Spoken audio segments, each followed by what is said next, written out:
ರಾಜ್ಯದಲ್ಲಿ gas emergency ಸೃಷ್ಟಿಯಾಗಿದೆ. ಸಮಸ್ಯೆಗಳ ಸುಳಿಯಲ್ಲಿ ಜನ ಸಿಲುಕಿಕೊಂಡಿದ್ದಾರೆ. ರಾಜಕಾರಣಿಗಳು ಮಾತ್ರ ಆರೋಪ ಪ್ರತ್ಯಾರೋಪದಲ್ಲಿ ಬ್ಯುಸಿಯಾಗಿದ್ದಾರೆ. ಮತ್ತೊಮ್ಮೆ ಕೇಂದ್ರ ಸರ್ಕಾರದ ವಿರುದ್ಧ ತಾರತಮ್ಯದ ಆರೋಪ. ಪಬ್ಲಿಕ್ ಟಿವಿಗೆ ಆಹಾರ ಸಚಿವ ಕೆಎಚ್ ಮುನಿಯಪ್ಪ ಪ್ರತಿಕ್ರಿಯೆ. ತಿಂಗಳಿನಿಂದ ಯುದ್ಧ ನಡೀತಾ ಇದೆ. ಕೆಎಚ್ ಮುನಿಯಪ್ಪ ಅವರ ಮಾತಿದು. ಕೇಂದ್ರ ಸರ್ಕಾರ ಪರ್ಯಾಯ ವ್ಯವಸ್ಥೆಯನ್ನ ಮಾಡಿಕೊಳ್ಳುವಲ್ಲಿ ವಿಫಲವಾಗಿದೆ. ಬೇರೆ ರಾಜ್ಯಗಳಿಗೆ ಪೂರೈಕೆ ಮಾಡುವಂತೆ ಕರ್ನಾಟಕಕ್ಕೆ ಗ್ಯಾಸ್ ಪೂರೈಕೆ ಆಗ್ತಾ ಇಲ್ಲ.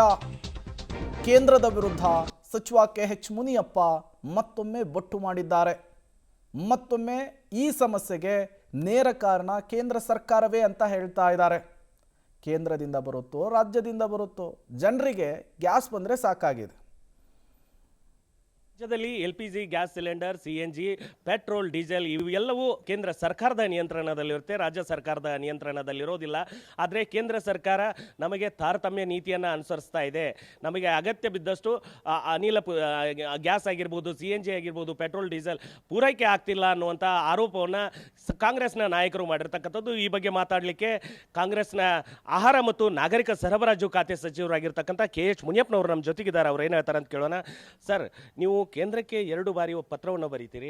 ಪತ್ರವನ್ನು ಬರೆದು ನಿನ್ನೆ ಹೇಳಿರ್ತಕ್ಕಂಥದ್ದು, ನಮಗೆ ಕೇಂದ್ರದಿಂದ ಕರ್ನಾಟಕ ರಾಜ್ಯಕ್ಕೆ ಅನಿಲ ಪೂರೈಕೆಯಲ್ಲಿ ಅನ್ಯಾಯ ಆಗ್ತಾ ಇದೆ, ತಾರತಮ್ಯ ನೀತಿ ಆಗ್ತಾ ಇದೆ ಅನ್ನುವಂಥ ಮಾತನ್ನು ಪತ್ರದಲ್ಲಿ ಉಲ್ಲೇಖಿಸಿರ್ತಕ್ಕಂಥದ್ದು. ಈ ಬಗ್ಗೆ ಏನು ಹೇಳ್ತೀರಿ ಸರ್?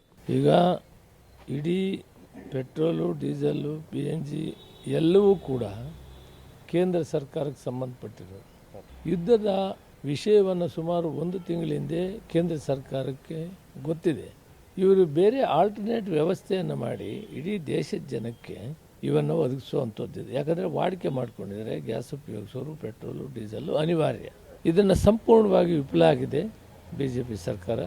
ನಮ್ಮ ರಾಜ್ಯಕ್ಕೆ ನಾವು ಹೋಲಿಕೆ ಮಾಡಿದಾಗ ಉತ್ತರ ರಾಜ್ಯಗಳಿಗೆ ಯಾವ ರೀತಿ ಇವರು ವ್ಯವಸ್ಥೆ ಮಾಡ್ತಾ ಇದ್ದಾರೆ, ಆ ರೀತಿ ಕರ್ನಾಟಕ ರಾಜ್ಯಕ್ಕೆ ಮಾಡ್ತಾ ಇಲ್ಲ. ಮಲತಾಯಿ ಧೋರಣೆ ತೋರಿಸ್ತಾ ಇದ್ದಾರೆ. ಅದರಿಂದ ನಾನು ಅವ್ರನ್ನ ಒತ್ತಾಯ ಮಾಡ್ತೀನಿ, ಮಲತಾಯಿ ಧೋರಣೆ ತೋರಿಸಬಾರ್ದು. ಇಂಥ ಕಷ್ಟ ಪರಿಸ್ಥಿತಿಯಲ್ಲಿ ಸಮವಾಗಿ ಎಲ್ರಿಗೂ ಹಂಚಿಕೆ ಆಗಬೇಕು. ಇವತ್ತು ನಮ್ಮ ಆಟೋ ಡ್ರೈವರ್ಸ್ ಆಟೋ ಕೆಲಸ ಮಾಡೋರು, ಅವ್ರಿಗೆ ಅದೇ ಜೀವನ. ಆಟೋ ಓಡಿಸ್ಬೇಕು ಮತ್ತು ಉಳಿದಂಥ ಹಣದಲ್ಲಿ ಜೀವನ ಮಾಡಬೇಕು. CNG ಚಾಲಿತ ಆಟೋ ಚಾಲಕರಿಗೆ, CNG ಚಾಲಿತ ಆಟೋ ಚಾಲಕರಿಗೆ. ಅದರಿಂದ ಅವರು ನಿನ್ನೆ ಎಲ್ಲ ಮನೆ ಹತ್ರ ಬಂದು ಒತ್ತಾಯ ಮಾಡಿದರು. ಕೇಂದ್ರ ಸರ್ಕಾರದಲ್ಲಿ 2 ಇದೆ. ಒಂದು, ಕೇಂದ್ರ ಸರ್ಕಾರದ ವ್ಯಾಪ್ತಿಯಲ್ಲಿ ಬರುವ ಇಂಡಿಯನ್ ಆಯಿಲ್ ಕಾರ್ಪೊರೇಷನ್ನು, BPL ಮತ್ತು HPCL. ಇನ್ನೊಂದು 50% ಖಾಸಗಿ ಕಂಪ್ನಿಗಳು ಸರಬರಾಜು ಮಾಡ್ತಾರೆ CNGನ. ಅವು ಸಂಪೂರ್ಣವಾಗಿ ರೇಟನ್ನು ಜಾಸ್ತಿ ಮಾಡಿ ಜನರಿಗೆ ತೊಂದರೆ ಕೊಡ್ತಾಯಿದೆ. ಇದನ್ನು ಯಾರು ನೋಡಬೇಕು? ಕೇಂದ್ರ ಸರ್ಕಾರ ನೋಡಬೇಕು.